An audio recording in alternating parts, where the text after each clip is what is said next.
Dostlar, Sport KG kanalına hoş gelipsizler. Bugünkü video roligibizde, bugünkü çıkarılışыбызda biz sizler menen sport dünyasındagı жаңы маалыматтар менен bölüşüp ketmekçibiz.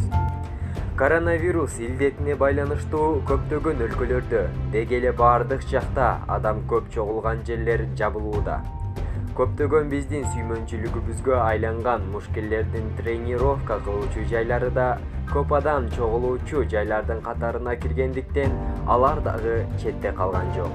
Азыркы учурда Хабиб тренировка кылып жаткан Америка Кошмо Штатындагы зал дагы бул илдетке байланыштуу Хабибке күнүнө 2 саат гана тренировка кылууга уруксат берди.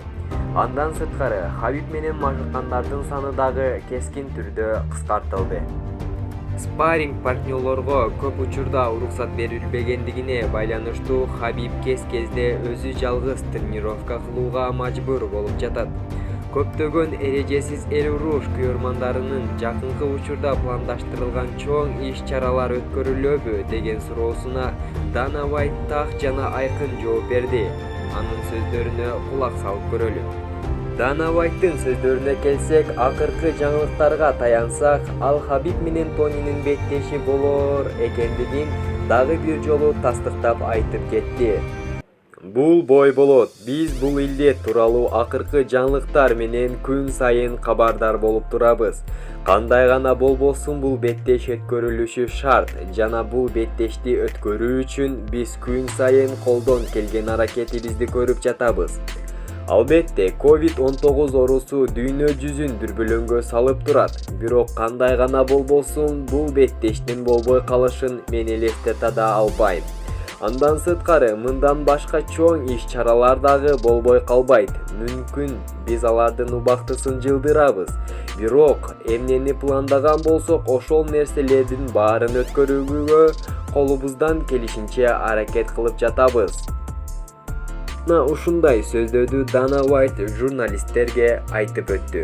Албетте, Хабиб менен Тонинин беттеши кайсыл жерде жана кайсыл күнү болот экендигин биз биле алган жокпуз. Бирок бул беттеш кандай гана болбосун өткөрүлүшүн Дана Уайттын сөздөрүнөн биз биле алдык. Мына ошол эле учурда Банскен UFC'нин президентине бул беттешти өткөрүү жөнүндө өз сунушун киргизди. Дана, кел мындай кылабыз. Бул беттешти өткөрүү үчүн бизге Хабиб менен гана Тони керек болот.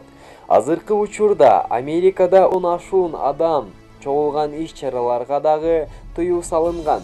Бизге керек болгондор Хабиб, Тони жана 3 судья. Судьялардын аларга жакын турушу шарт деле эмес. Ал жакта калгандар Хабиб, Тони, Дана рефери. Аларга бирден же экиден бурчка тренер берип койсок болот. Менин оюмча, мына ушул сунуш бардык нерсеге жооп берет. А күйөрмандарга болсо трансляция аркылуу бардык болуп жаткан нерсени көрсөтүп беребиз. Мына достор, мына ушундай жаңылыктар менен бүгүнкү биздин чыгарылышыбыз аяктайт. Эгерде бүгүнкү чыгарылышыбызда биз сиздерге кандайдыр бир деңгээлде жаңы сиздер укпаган жаңылыктар менен бөлүшкөн болсок, биз абдан кубанычтабыз. Сиздер менен кийинки чыгарылышта көрүшкөнчө сак саламатта туруңуздар.